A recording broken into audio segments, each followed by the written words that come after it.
Welcome to More Precious Than Rubies, where we explore and celebrate the stories of women in our modern world.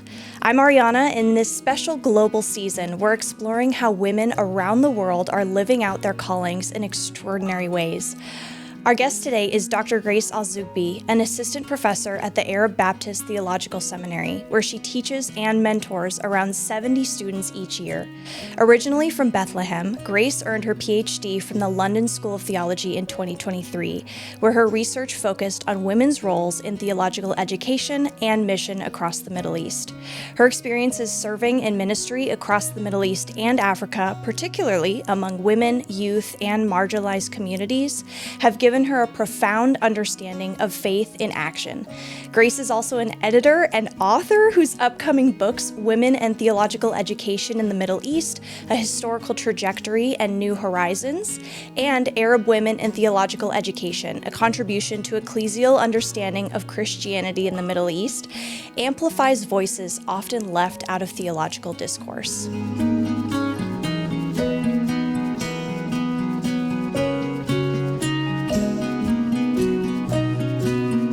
Grace, welcome to the show. I am so happy to have you here. Thank you so much for joining me today. Thank you so much, Ariana. It's a real pleasure to join you. I'm so excited to talk to Grace today because she is a new and dear friend to me. So to start, Grace, can you tell the audience a little bit about how we met each other? Yes, thank you, Ariana. So I've known Ariana for about 2 years now. We've met actually in Egypt through the Theo Global consultations. And I always found it encouraging to see Ariana because often it would be only me as the only woman presenter. So it was so lovely to be able to relate to another woman. And I deeply appreciate Ariana's dedication in being there and making the best videos and helping everyone, with their talk. I totally agree. Grace and I have kind of formed a bond off of we're going to talk about this a little later in the episode, how often I think people feel that theology has become and has been a male-dominated space. And so when Adam, my boss, who's the director of Theo Global, has invited more women presenters who have earned their PhD in theology or who are looking to do that, it's been just really encouraging to me because I see me in you standing up there and like bearing your knowledge to this male-dominated space. And so I'm proud of you. I always root for you when you get up and present your paper. I'm like, yes, Grace, she got this. And so something cool is, yes, Grace mentioned that I'm able to do the videos for Theo Global, and we're actually going to be posting Grace's presentation, which will probably be up by the time this episode comes out. So if anyone's interested in seeing Grace present her paper in Egypt, I would encourage you to go to Solo Media's YouTube channel, which is where I work as my full-time job. So Grace, that's awesome. Thank you for sharing those memories with us. And so to get started, I'd like to ask you some questions that will help the audience get to know you a little bit better and give more insight into your life. So to start, Grace, you've spent much of your life in Bethlehem, and now you teach theology to students from across the Middle East. So how has your cultural and spiritual heritage shaped your approach to theological education? Yeah, thank you so much, Ariana, for this meaningful question. And it's a question that I often find myself reflecting on.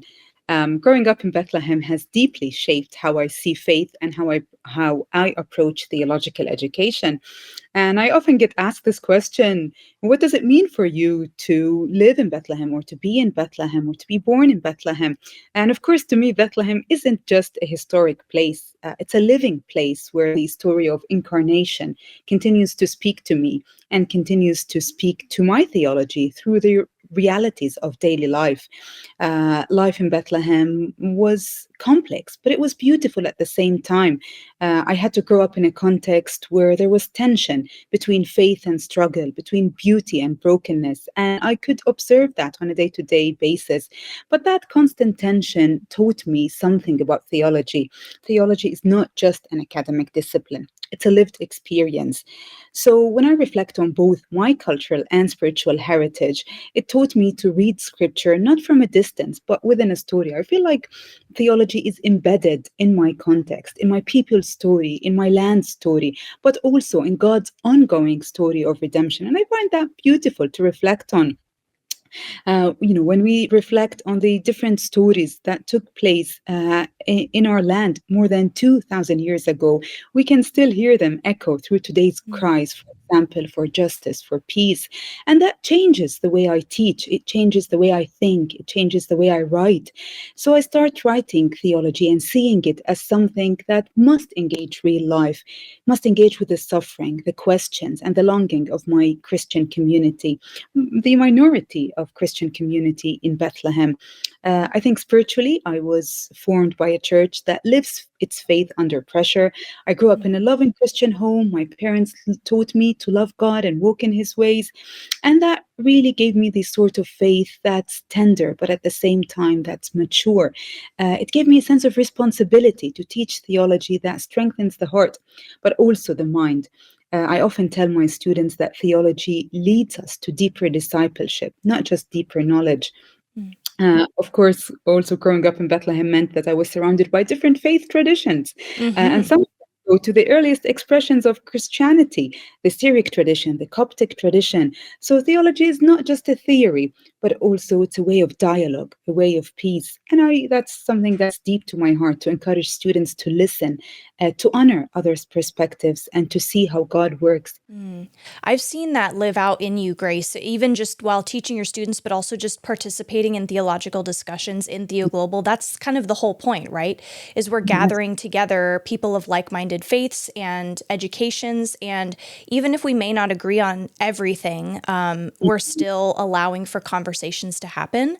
And I think that's really important to teach students from a young age, because everywhere in the world, we're going to be faced with different religions and different situations that we need to approach with grace and, but also strength too in our faith. And I think it's also interesting that you noted that you're kind of living out your faith in a story. Like you're seeing that story of your faith lived out in Bethlehem. I mean, you're literally living in a place where a lot of scripture took place.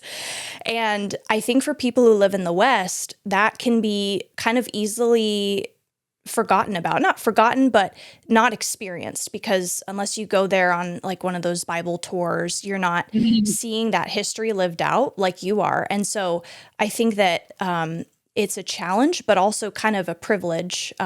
Would you agree with that? Like you're able to see scripture lived out in certain places around you. Yes, of course, Ariana. And I think this heritage reminds me that God's story is always local and global at once. So Bethlehem is a small town, but yet it changed the world. And in the same way, every time I teach theology, I want my students to carry that potential within them to transform their communities. And that work nurtures hope. It helps students to see that their story matters in God's redemptive plan.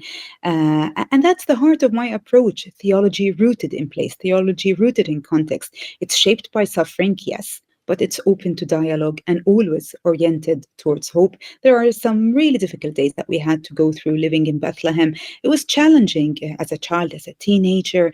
Our freedom was limited. There are many barriers. Just growing up in this context of intense conflict, of curfews, of incidents of shootings. But God has always been there, and He has always been speaking to me. And I'm very humbled by His call, but by also the strength that He has given me to respond to this call. Very well said, Grace. Very good. Well, speaking a little bit about your books now, you've written extensively about the history of women in theological education and mission in the Middle East. So what inspired you to study this topic, and what have you discovered about how women have shaped the church over the past century? Yes, thank you, Ariana. I love writing about women in theological education. I feel that's a big part of my calling, and I think it's very much worthwhile. At the age of 13, I told God that I wanted to give Him my very best. And earlier in my years, I could see that there's a paucity of Arab women in theological education. I had the opportunity to teach for a few years in Bethlehem, and it was during my years teaching in Bethlehem that I had the privilege of walking alongside remarkable women who were hungry to know God more deeply, even while facing social, economic, and sometimes political limitations. But I remember hearing their stories, women balancing families and ministries, and sometimes deep personal loss, but still showing up with open Bibles, open hearts. They weren't studying theology for status per se, but they wanted to serve. They wanted to bring hope to their communities. And watching these women wrestle with scripture and connecting it to their lived realities, as difficult as they were, but also trying to find their voice in ministry. That stirred something in me, and I began to realize that these women are not only students of theology, they were living expressions of theology. But later on, as I started my PhD journey, that realization took me across Lebanon, Palestine, Jordan, and Egypt. I wanted to trace the larger story, how women in our region, where theology started, where theological education took shape, where the church began, how these women throughout history have contributed to theological education and mission throughout the century. And what I found was extraordinary, whether in formal seminaries or informal gatherings. Women have been shaping theology in ways that are often unseen, and that was a harsh reality. But they were approaching theology in deeply transformative ways. Take Lebanon, for example. I learned about women who served faithfully in mission hospitals and churches. They were bridging between their culture and faith. Even in places like Egypt, the heritage of Egyptian women early from the Coptic church, or even the Syriac Christianity in Lebanon, for example. So through this research, I discovered that women's theology in the Middle East is not about doctrine. It's not about degrees. It's about how faith takes shape in real lives. And these women have held the church together despite wars, despite conflict, despite displacement. So studying history isn't just an academic journey. So throughout my PhD, I combined a qualitative method of doing research, but also a historical method. And together, I shared the narratives of these Arab women in theological education. And I think that's very precious to share with the whole world. I think the first paper that you presented when I met you in Egypt was on the Syriac women and their historic practices of worship. Is that right? Correct. Yes, yes. It was about Eastern women in hymnology in dialogue with the Protestant church. And I found that so powerful because women were active worshippers. They were singing the beautiful songs that Saint Ephraim wrote, for example. And they themselves were active participants within the church, encouraged by Saint Ephraim. And I think that's a beautiful example to reflect on. Yes, that was a great paper. It's definitely been like one of my favorites that I've ever heard. And so Thank I you. love whenever I think I appreciate not even just women being brought into the discussion of theology, but also just the historical context. And also you made it just really easy to understand. I think for someone like me who's not theologically trained, sometimes I'll sit there and be like, what are they saying? And so with your paper, I'm like, oh my gosh, it makes sense. Like I can, maybe it was the relatability aspect that helped me to understand it a little better, but it was just so interesting. And so your writing has really helped me to grow in my faith as well. So I'm really thankful for it.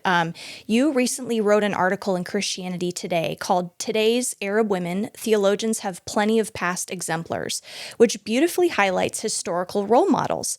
And this is actually something that I aim to do on my podcast here and there, is to take women of the Bible and find examples of them in modern day life.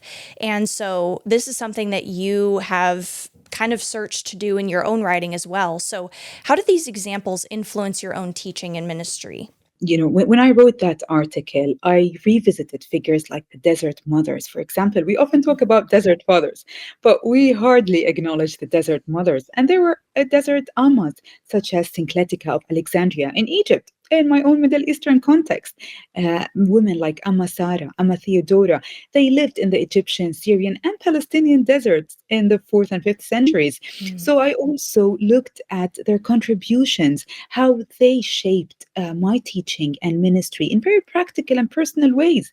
First of all, when we think about spiritual formation and discipline, I think the desert mothers show us that theology can begin sometimes in solitude, in prayer, in the discipline of listening to God. And that's important to, even today, as I relate to my students, to encourage them not only to analyze texts, but to cultivate inner listening, prayer, reflection, because these women teach us that theology isn't merely intellectual, it's spiritual, and we can never do theology without spirituality.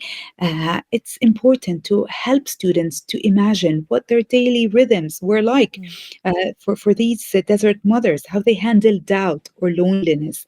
It invites actually a theology that holds both mind and soul, but also women like Mother Irene in earlier years.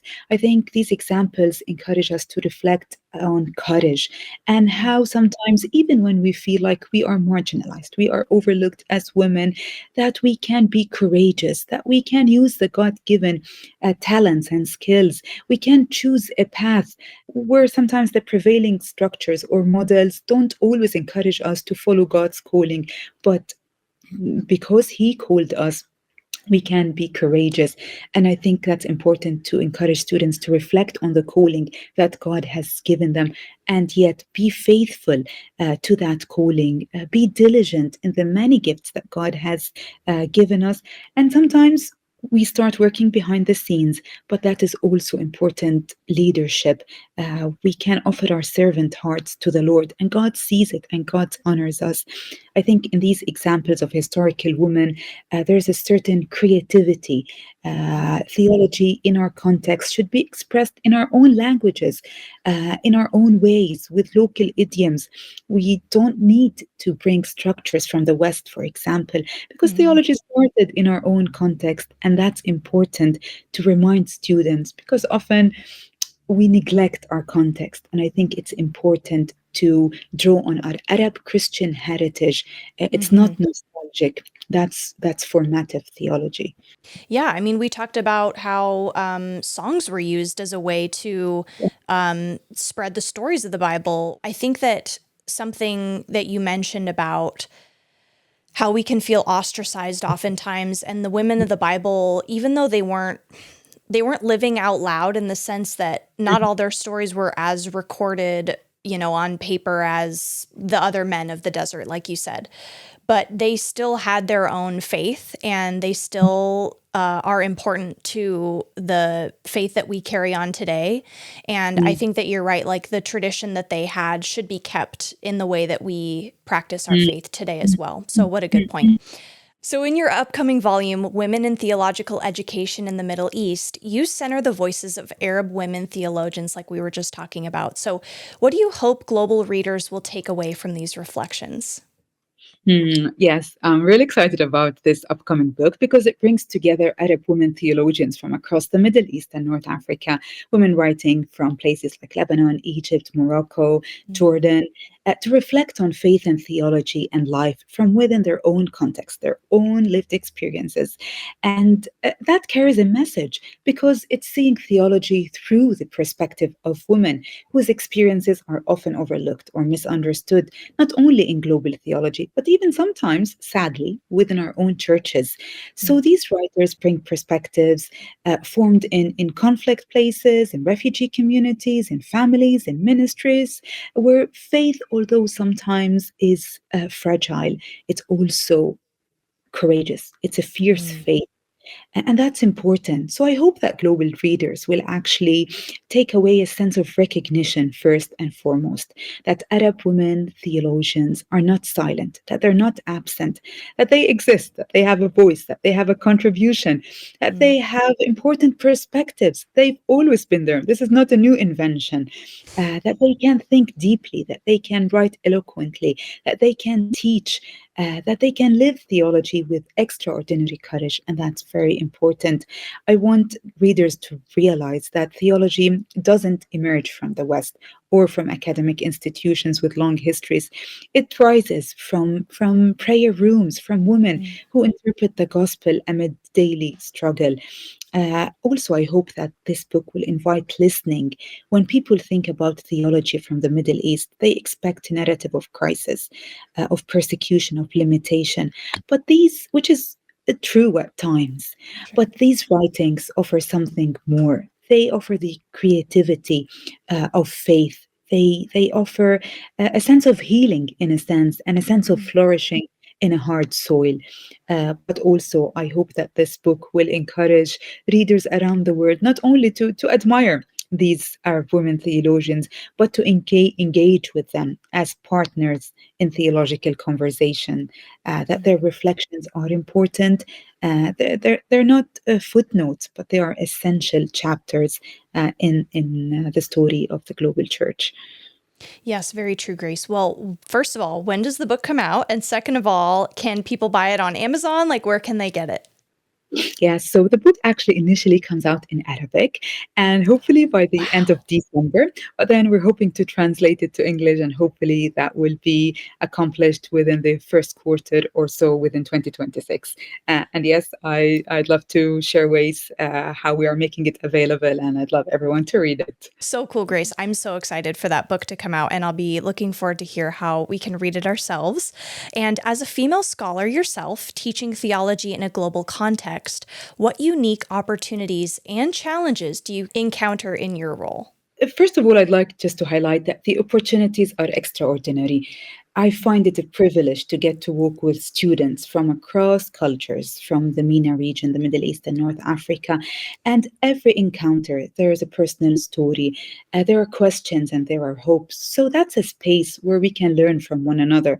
It's about God, it's about how God is working in their lives and in the different contexts. Of course, being a woman in that space often allows for a particular kind of connections with students, especially my female students. Uh, they are able to share their struggles, their doubts more openly. And of course, there's a sense of mentorship that naturally grows. Mm-hmm. Theology is not just something that I teach, but it's something that we live together. And my favorite thing is to really encourage women in their journey, because I know how much that means to them. I want to help them to see their potential, to see their God given gift, to be confident in their calling, and to be confident in the many ways that they can bless the church and the academy through their contributions. I think that's also an opportunity for me to help them expand their theological imagination. We can draw on the richness of Arab Christianity from women's narratives, from local stories of faith, and invite students to see theology as something that is alive, that's contextual, that's relational. And it's been incredibly joyous for me to watch these students discover that their voices matter, their experiences of faith are part of the global conversation, and I think that's beautiful. Yes, and you're a fantastic example of that. So, I mean, I'm sure it's probably, yeah, like you said, very encouraging for your female students to be able to literally look up to their professor and say, "This is something I'm aspiring to be or do, and it is possible if that is something that God is calling me to do." And your husband is in theology too, and so I'm sure it makes it a little easier that you guys can kind of talk theology together. And so, if you had like a hard day, or maybe even like honestly, you can talk to your female students in a certain way, but I'm sure for you, if your male students had a question where you're like, I don't know how to answer that, you just text your husband and be like, what do I say to this guy? In a global context, even in a local context, I think it's important to see how theology needs both men and women to stand together, to model partnership, humility, and listening. We need one another. And this is the heart of the kingdom. This is a space of learning, but also an opportunity to remind ourselves every voice is heard, every gift is valued. And as we work together, as we shape lives, as we encourage others to think, there's authenticity there. And that's a real contribution to global theology. One of my favorite things is to, when you're presenting your papers, to look over at your husband's face and just see him like beaming up at you, because I'm sure he's so proud of you. And so it's just fun. I'm always like, oh. Thank you, Ariana. I must say he's been a great encouragement to me and always supports me, always really helps me to move forward and totally pursue God's calling on my life. So that's a real blessing. I love that. Yes, I do love that God has called men and women to work together in theology. That is a great partnership that we have there. A recent book titled Empowering Voices: African Women in Theological Education notes that women in global theological education often face both cultural resistance and institutional barriers, kind of how we were referring to earlier, yet being distinct relational and contextual insights to the classroom.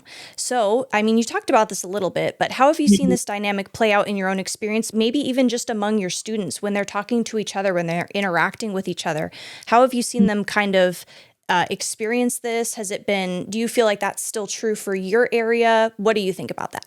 Actually, it's an angle that I have explored in my own research. Mm. And I found that when women enter theological spaces, whether as students or teachers, they often carry invisible weight, cultural expectations, questions about legitimacy, and even sometimes doubt whether their voice truly belongs in this theological conversation.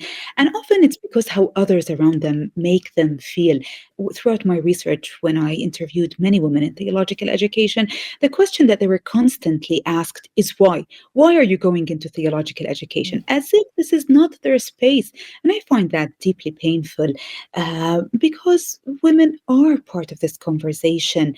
It's not right that their voices are subtle. It's not right that they have to endure this hesitation. They have to approach this space with confidence, with courage. And I think there's a dynamic side of this because women have an incredible gift to bring theological education when they speak, when they find their voice.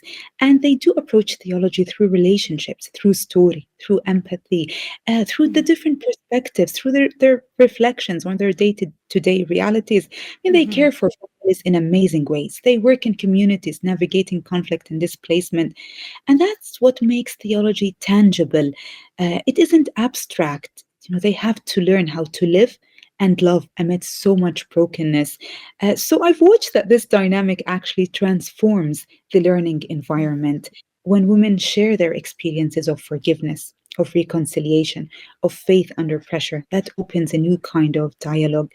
Of course, we must acknowledge that institutional barriers remain. There are fewer leadership opportunities. There's limited research funding. Sometimes there's a assumption that women's work is just secondary, women's work in theological Mm-hmm. education. And I faced that personally too. But I found that persistence and presence reshape those spaces, and that's important. And like you said, it's important to model that. So the observation that you shared is hopeful. There are barriers, but at the same time, there's a growing recognition.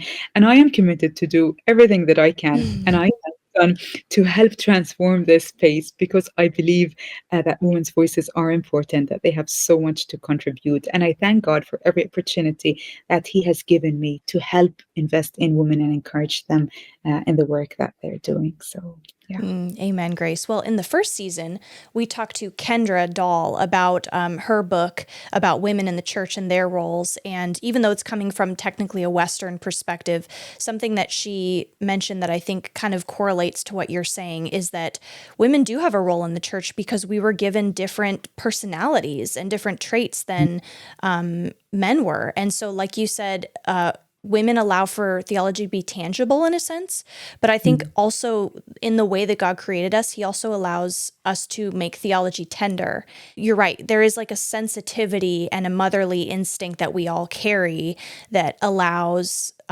like stories like Jesus wiping perfume off of the woman's feet as tender. And it brings those stories to life when women can model things like that to each other, and why we have such an important role in the church to each other. It's kind of like even a responsibility to other women that we continue to show up, because if we don't, then there are going to be fewer and fewer examples of that surrounding us. And so I think that's a very important point that you made, is like God created us different for a reason, in a good way, but also so that we can encourage each other and show good examples towards one another. So good point, Grace. Now, you served in various ministry contexts from the Middle East to Africa, often among marginalized groups. So how have these cross-cultural experiences shaped your understanding of God's mission? Yeah, I feel like these experiences that God has so graciously opened before me, that they have shaped my understanding of God's mission. And I've seen this firsthand, is that mission is not confined to culture, language, or geography. And I find this absolutely fascinating. It really moves me because I think it's a powerful act of living. With those who are most in need, often in places that are socially or politically or economically marginalized. And I find it beautiful that they still want to contribute to God's kingdom, to God's mission. So these cross cultural experiences have taught me the importance of listening deeply to people, to their stories. And that's something I continually ask God to help me be better at, to be a better listener, to understand the context before even attempting to minister. Effective ministry, I believe, is relational, it's contextual, it's holistic, it addresses both spiritual and practical needs, but getting to know people and loving them for who they are and helping them for who they are, I think, is very worthwhile. These experiences have deepened my convictions that God's mission is incarnational. It calls us to enter to people's realities, to suffer with them, to celebrate with them, to participate in God's redemptive work. And often it's something small that you do, just checking on someone, encouraging them, helping them see their calling, giving them an opportunity, making them feel that they're worthwhile, making them feel that their voice is heard, that they've got unique experiences. It's working together in collaboration. And I think that's really beautiful. That is great work that you're doing, Grace, even just like among students who I'm sure every day feel like they're like, there's no one else out there that understands me. And I mean, yeah, you teach about 70 students a year, right? Yes, That's about correct. right. Yeah. So, I mean, when I think of Westminster Theological Seminary here, I think of, a lot of students that go in and out of seminary, and they probably feel the same way of like, I know only the kids here that go to seminary, and maybe my pastor went to seminary, but it is a small group. And so even just in that community, you're teaching them that yeah, they're probably in a small group, but they're unique and God has a calling for them. And it's like putting them in a place to go forward and do what you're doing, which is they have a better understanding of like, oh, even if Yeah. I may not be exactly where you are in your life situation, like I know how it feels to feel small or like feel like I don't know who Mm. else to go to for this, this question Yes, that I have. So, yes. And I think also it's trying to help them understand that someone is there for them, mhm. and that, they God will use them regardless how little they have. And one day at a time, these gifts will develop and they will mature into something bigger, and they will be able to extend God's kingdom through that. What is the average age you would say that your students are? Are they on the younger side or are they middle aged? Yes, so it's a mixed range actually. They Okay. start from 18 years old until maybe late 60s or so. Wow. Okay, so you Yeah. have a good range there. And what would you say your split is between genders? I think it varies, but sometimes it feels like some years there are more actually female students than male students.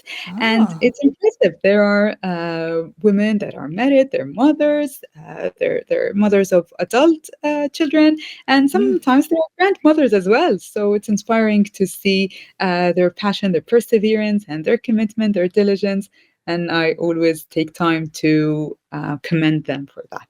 That's awesome. The thinking about a grandma in seminary, just like going through it. That's awesome. Absolutely. Well, Grace, we've been talking a lot about how you've encouraged your students, and I'm wondering if you can picture a woman who is, no matter what country she lives in, she's considering a theological calling. So, for anyone who feels called to teach, serve, or lead, especially women in faith based contexts, what words of encouragement or wisdom would you share about pursuing that calling faithfully?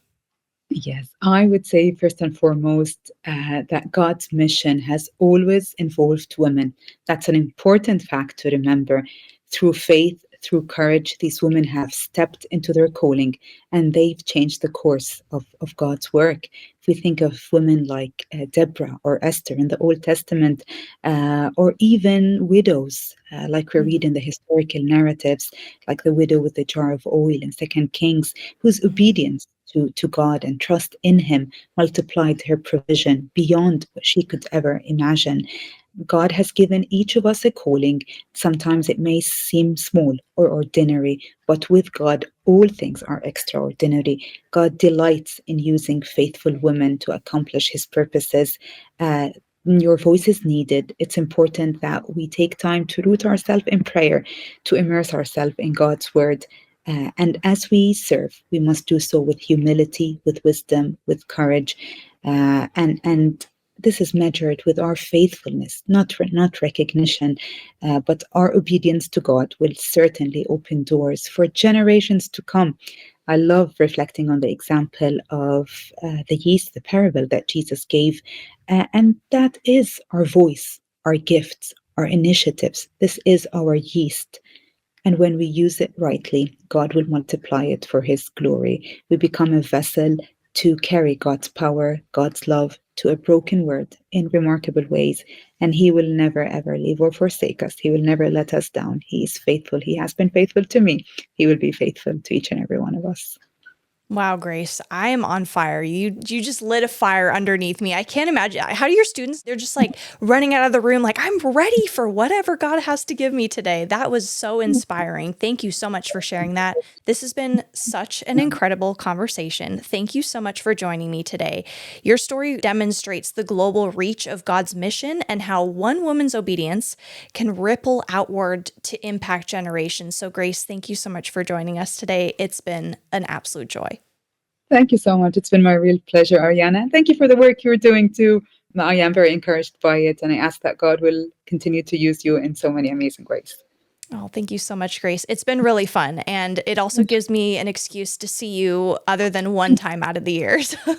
Yes, I look forward to coming times, of course. Yes, I can't wait to see you again in Egypt the next time I'm there.